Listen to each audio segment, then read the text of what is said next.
Chers amis, bonjour. Donc on se retrouve encore une fois dans le cadre du projet Matmidim. Et cette fois-ci, nous allons étudier la Sugia de Shomea Keone, le programme du dimanche Shiur Bet. Alors, Shomea, avant de commencer, la Gemara dans Souka Daf Lametret, qui le début de la Sugia, on va expliquer ça de quoi Shomea Keone. Shomea Keone, comme on l'entend, ça veut dire la possibilité d'écouter une bracha d'une tierce personne et de s'en acquitter, et pas seulement de s'en acquitter, de considérer la bracha, ou ça peut être aussi une lecture de la Torah, comme si nous-mêmes, nous l'avons prononcé. Shomea, écouter, Keone, comme si on avait répondu, comme si on avait prononcé. Et de là, il y a la Mishnah, la Gemara, les Rishonim, d'autres Gemarot, Bedrat Hashem.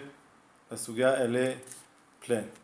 Donc, la Mishnah, dans Souka, Daf Lametret. La Mishnah, elle nous dit trois dinim.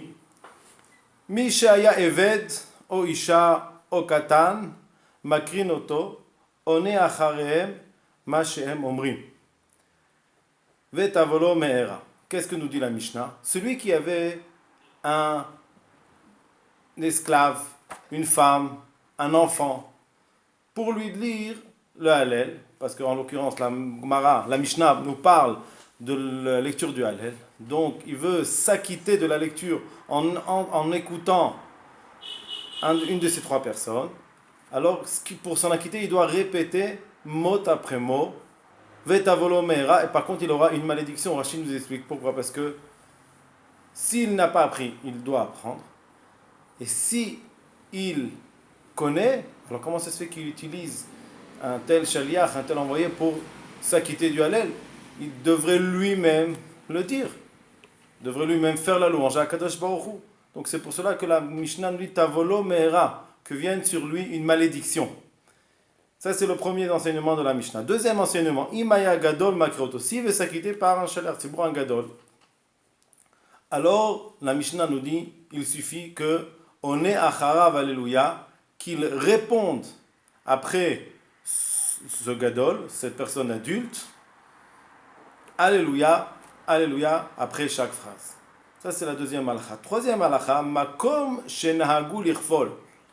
Les endroits dans le Hallel, on a l'habitude de répéter. Comme on dit Odul Hashem kitov kilolam chasdo, Odul Hashem kitov kilolam chasdo, Ana Hashem Oshiana. Plusieurs passages qu'on voit, Odecha Kanitani, plusieurs passages du Hallel, on voit que on doit répéter après le Shaliach Tzibur. Irfol, alors on devra doubler le pasuk. Lifshot, des endroits où on dit qu'une seule fois le pasuk, alors on devra le dire qu'une seule fois. Levarech yevarech. Là, la Mishnah nous parle de la dernière bracha que l'on fait après le Hallel, parce que la première bracha elle est obligatoire. Alors la dernière bracha c'est un minag, et les endroits où on a l'habitude de faire la dernière bracha, Yalelucha, alors Yevarech, on devra faire cette bracha. Akol keminag al Medina, tout doit se faire comme l'habitude de Medina, de l'endroit où il se trouve. Ça c'est la Mishnah. La Gemara, sur la Mishnah, nous rapporte aussi un enseignement. Tanura Banan. Ont enseigné les Chachamim. Be'emet amrou. Ben mevarech la'aviv. Là, on ne parle plus du Hallel. On parle d'une bracha, du Birkat Hamazon. Ve'eved mevarech lerabo. Un fils peut faire la bracha pour son père, ou un esclave pour son maître. Ve'isha mevarechet le ba'ala. Et dans ces trois cas-là, la femme aussi peut aussi faire la bracha pour son mari. Aval amrou chachamim tavo me'era le adam sheishto bana mevarchim lo, que vienne la malédiction sur la personne ou c'est sa femme ou ses enfants qui lui font la bracha. Donc même s'il peut s'en acquitter, il y a une malédiction.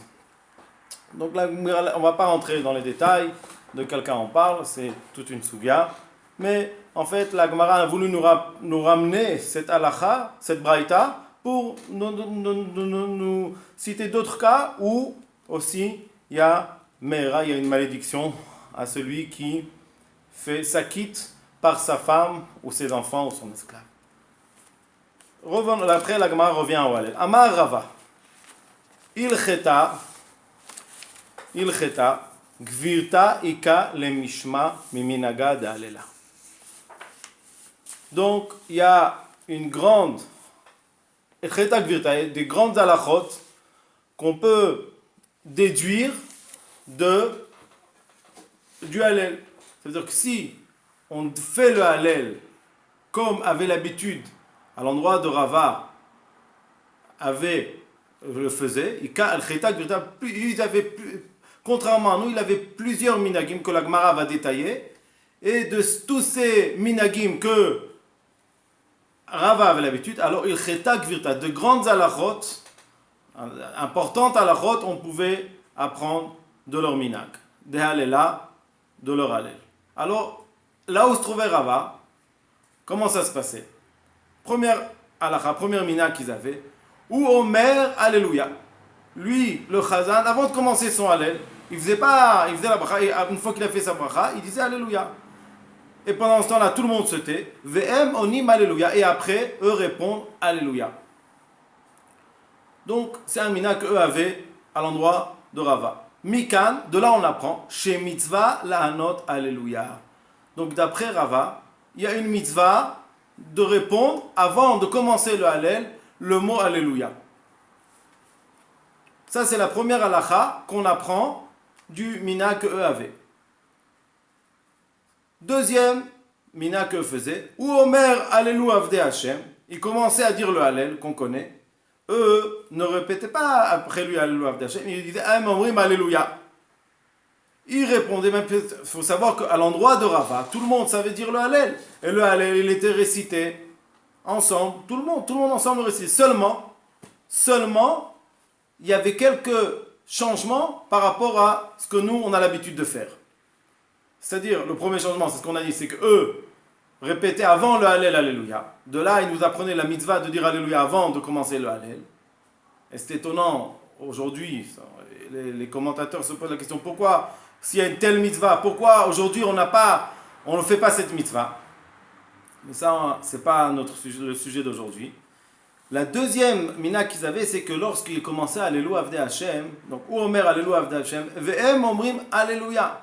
C'est-à-dire, avant de commencer à lire, ils disaient le mot Alléluia après que le Chazan, le Sheler Tzibour, le ministre officiant, lui faisait la tfila. Dès qu'ils commençaient à dire ces trois mots-là, eux disaient Alléluia. Mika, de là on apprend, Sheim Aya Gadol Makreoto, si il y avait une grande personne qui devait la quitter, alors il devait s'acquitter de telle manière où on est Acharab Alléluia, il devait répondre après Alléluia. Ça c'est la deuxième halakha.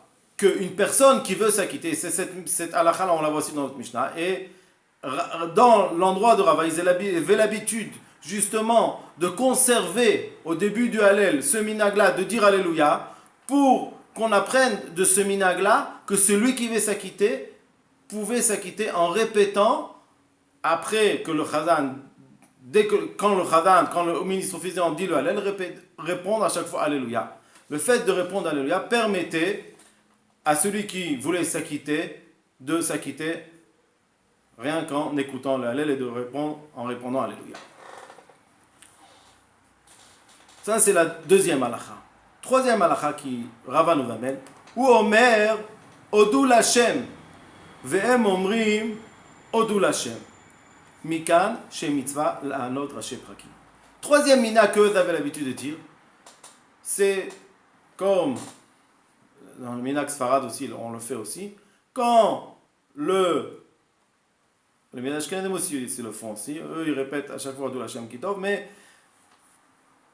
ça ne change pas. Ce que nous dit la Gemara, c'est que lorsque le ministre officiant disait les mots Odou Lashem Kitov Ki Leolam Chasdo, tout le Kaal se taisait et répétait Odou Lashem Kitov Ki Leolam Chasdo. Mikan, de là on apprenait She Mitzvah La'anot Rashi Prakim. De là on apprend que quoi? Que on a la mitzvah de répondre les mots, les premières lettres, les premiers mots du chapitre, c'est une mitzvah de répéter tout le long du chapitre. Et là, on a une marloquette entre Rashi et Tosfot. Rashi nous dit, ou Omer Odou, eux, le ministre officiel dit Odou, Vem Jotkin, eux se taisent. Vacharkach, on dit, mais après, ils répondent, Mikan, Sheberaché Prakim, Trim la Nod, Raché Prakim Atman, Velo Sagele Alléluia. De là, on apprend que au début du chapitre, on devait répéter les premiers mots et ne pas dire Alléluia. Donc ça, c'est Rashi. Tosfot, lui, il dit quoi? Mitzvah la Anot Raché Prakim. Il ramène Rashi. Et Rashi, il dit Tosfot, il est cholèque sur Rashi. Tosfot, je ne vais pas le dire entièrement, rien que l'endroit où Tosfot est cholèque sur Rashi. Tosfot nous dit que d'après Rashi, bon, il dit le pshat de Rashi, que d'après Rashi, seulement au début on disait Odou Hashem Kitov, mais tout le reste, Kol Davar, Chutz Mi Rashi Prakim, on aime Alléluia, Tchigmo Ta'alel, ça veut dire que rien que les premiers mots il devait répéter, le reste il disait Alléluia. Tosfot, lui, il n'est pas d'accord, et il nous dit que quoi? Que non, qu'en fait il devait répéter chaque Perek, je vous lis dans les mots,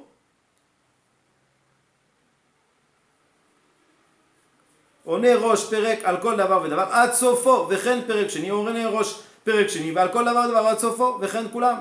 Il donne un exemple. Au début, le premier Perek, le premier chapitre du Hallel, il nous commence à Alléluia Avdei Hashem. Alors seulement dans le premier Perek, d'après Tosfot, on disait Alléluia, Alléluia. Chaque fois on répondait après chaque pasouk, on répondait Alléluia. Alors que dans les autres Perek, Betzet Israël Mimitzraïm, Ololanu, alors le deuxième Perek commence par Betzet Israël Mimitzraïm, il devait dire à chaque fois, Betzet Israël Mimitzraïm, Betzet. Et non, Alléluia, pas comme Rashi. Ça veut dire que chaque Perek, il avait le mot, les premiers mots avec lesquels il s'en acquittait de l'aile en répondant les premiers mots. Et là, nous aussi, ainsi de suite, ainsi de suite. Une petite marloquette entre parenthèses. Ça, c'était donc la troisième mitzvah, la Anot Raché Prakim, le troisième mina qu'ils avaient pour nous dire qu'il y a une mitzvah de répondre les Raché Prakim. Itmar Nami, on rapporte aussi un enseignement. Amar Rav Chanan Baraba, nous dit Rav Chanan Baraba, mitzvah la Anot Raché Prakim, on a une mitzvah de répéter les premiers mots du chapitre. Point. Ou Omer, Ana Hashem Oshiana, Ve'em Omrim, Ana Hashem Oshiana. C'est-à-dire que eux disaient, lui le ministre officiel disait Ana Hashem Oshiana, le Kaal, l'assemblée, il répondait la même chose, Ana Hashem Oshiana. De ce minag-là, on apprend une halakha, Mikan, Sheimaya Katan Makreoto, Oni Macharav, Masheu Omer. On apprend de là que si un mineur, Katan, un enfant mineur, lui lisait le Hallel pour s'en en acquitter, alors il doit répondre mot à mot. Ça c'est un. Quatrième chose, donc on fait le calcul, le récapitulatif. On a le fait qu'ils disent au début Alléluia. On a aussi le fait qu'ils doivent...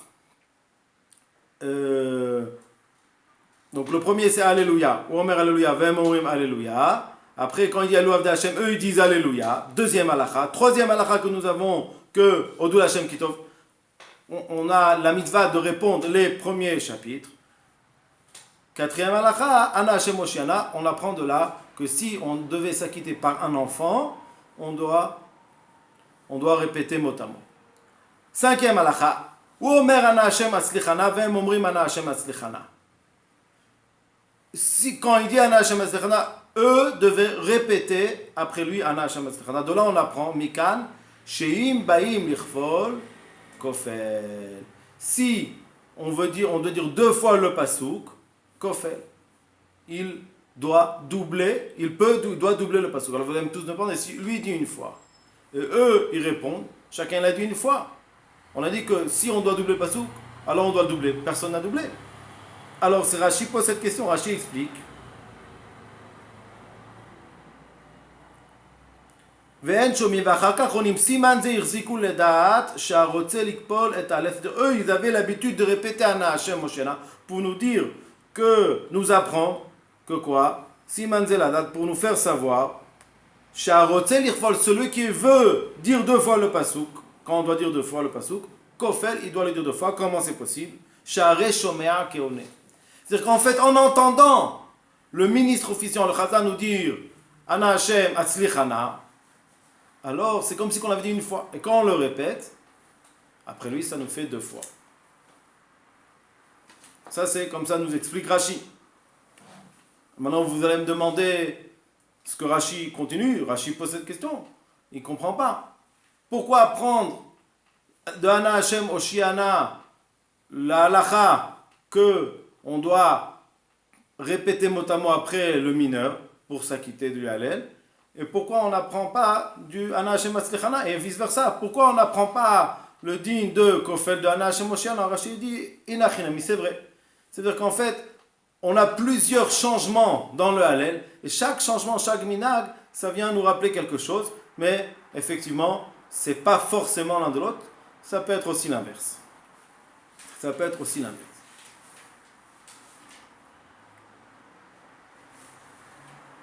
Quatrième, ça, on est plus, je crois, sixième halacha, où Omer Baruch Haba, lui il commence à dire le pasuk Baruch Haba.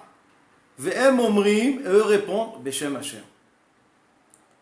Ça veut dire que, en fait, même dans le même pasuk, le ministre il a fait la moitié, et eux répondaient une autre moitié. Baruch Haba, eux disaient Beshem Hashem. La Gemara nous dit, qu'est-ce qu'on apprend de là? Mikan et Shomea Keone. De là on apprend Shomea Keone. Que écouter, c'est comme si on l'avait prononcé. Et donc quand le Chadan il a dit Baruch Haba, c'est comme si que quoi?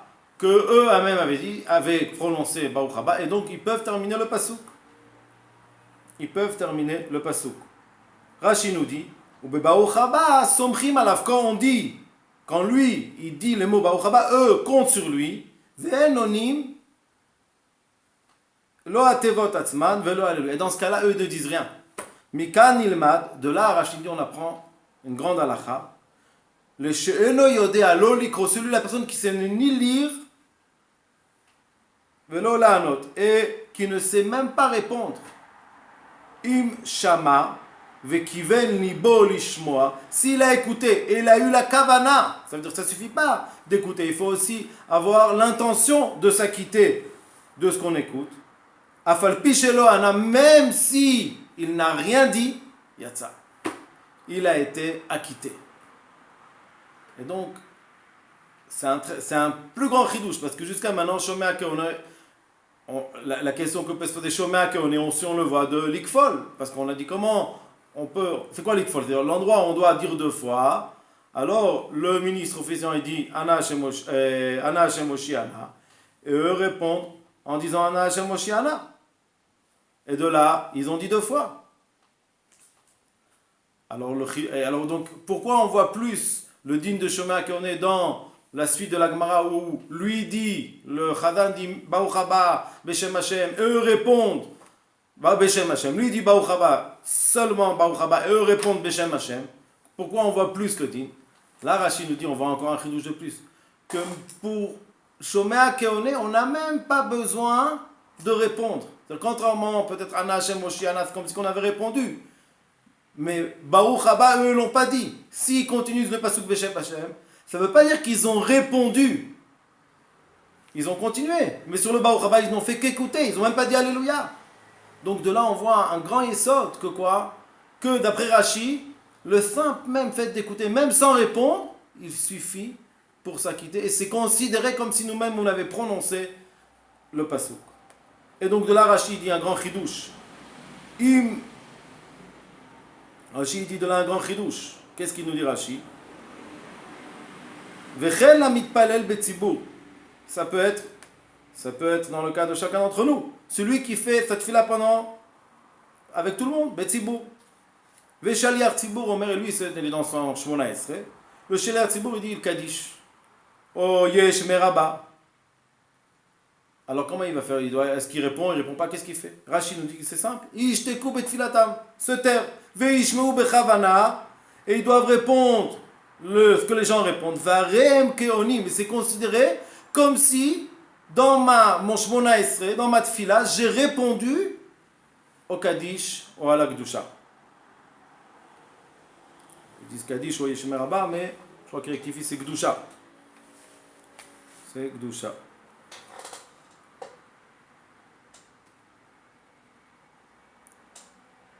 Gdusha, voilà, il dit le Mesoret Hachas, ils disent la Gdusha. La Gdusha, ou le Kaddish, c'est considéré comme si il avait répondu dans son Shmona Esrei. Et Rashi nous termine. Varen Konim, Veishmu Bechavana, Varen Konim, Shegmora Gdusha, lorsque la Gdusha va être terminée, Rashi dit à la fin du Gdusha, Yachzeru les filatam, ils devront retourner à leur fila. Vechen Yatzad Rav Yehudai Gaon Baal Achot Gedolot. Ainsi a instauré Rav Yehudai Baal Achot Gedolot. Alors, est-ce que dans le programme, on a aussi le Tosfot?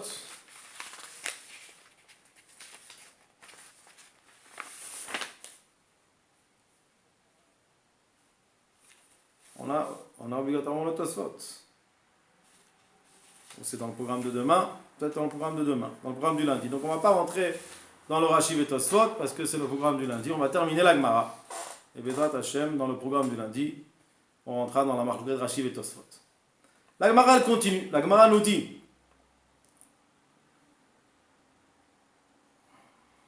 donc on reprend, Ba'emine Merabichia Baraba Shama Velo Anamau. Lui il pose la question. Si quelqu'un il a écouté mais il n'a pas répondu, quel est le dit? Amarle ou Chachima, on dit les Chachamim, Besifraya et les Sofrim, c'est les écrivains, Vereche Ama, ceux qui étaient à la tête du peuple, les gouvernants, ceux qui étaient à la tête du peuple, Vedarshaya, et ceux qui disaient des drashot, Amrou, ils ont tous dit Shomea Velo Ana Yatsa. C'est-à-dire que quelqu'un il peut écouter une bracha, avoir la kavana de s'en acquitter, et il est quitte de la bracha. Itmar Nami. Amar Rabbi Shimon ben Pazi, nous dit aussi à Rabbi Shimon ben Pazi, Amar Rabbi Shua ben Levi, Mishum bar Kapara, Minayin Shomea Keone. Lui dit d'où est-ce que c'est quoi la source que Shomea Keone?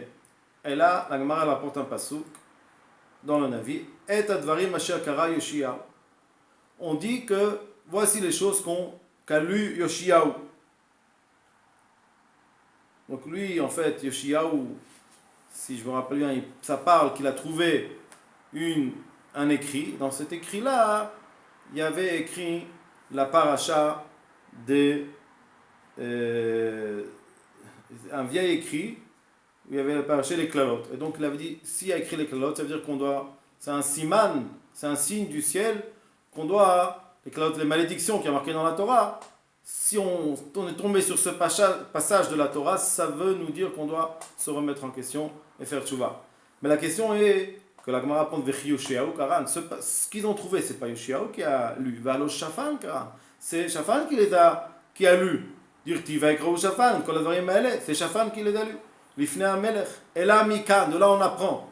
Les Shomea Keone. C'est-à-dire que même si Yoshiyahu n'a fait qu'écouter Shafan, c'est considéré son écoute comme si lui-même, le Pasuk nous dit, c'est lui qui les a lus. La Gemara dit Vedilma Batar de Karoneu Shafan, Kara Yoshiyahu. Peut-être qu'on parle d'un cas où il a pris la feuille qu'ils ont trouvée, le parchemin qu'ils ont trouvé et qu'il a lu après lui. Amar Ravacha Bar Yaakov lo salkada taftirtiv ya'an rach levafra vetifne. Alors il nous dit comme ça, tu peux pas dire une chose pareille parce qu'il y a marqué ya'an rach levafra vetichna lifne Hashem beshoma'acha, puisque ton cœur s'est radouci et tu as été nichna, tu t'es rabaissé devant Hashem lorsque tu as entendu. Et donc le pasuk qui dit explicitement Beshomacha, la Gemara dit Beshomacha, Velo Bekoacha, quand tu entends et pas quand tu lis. De là on voit que quoi? Que Shomea Keone. Donc chers amis, c'était la Gemara dans Souka. On a fait un peu vite, mais on a commencé à goûter à la halacha de Shomea Keone. Et Bezrat Hashem, on a toute la semaine pour étudier le reste de la Suga. Je vous souhaite beaucoup de Hatzlacha.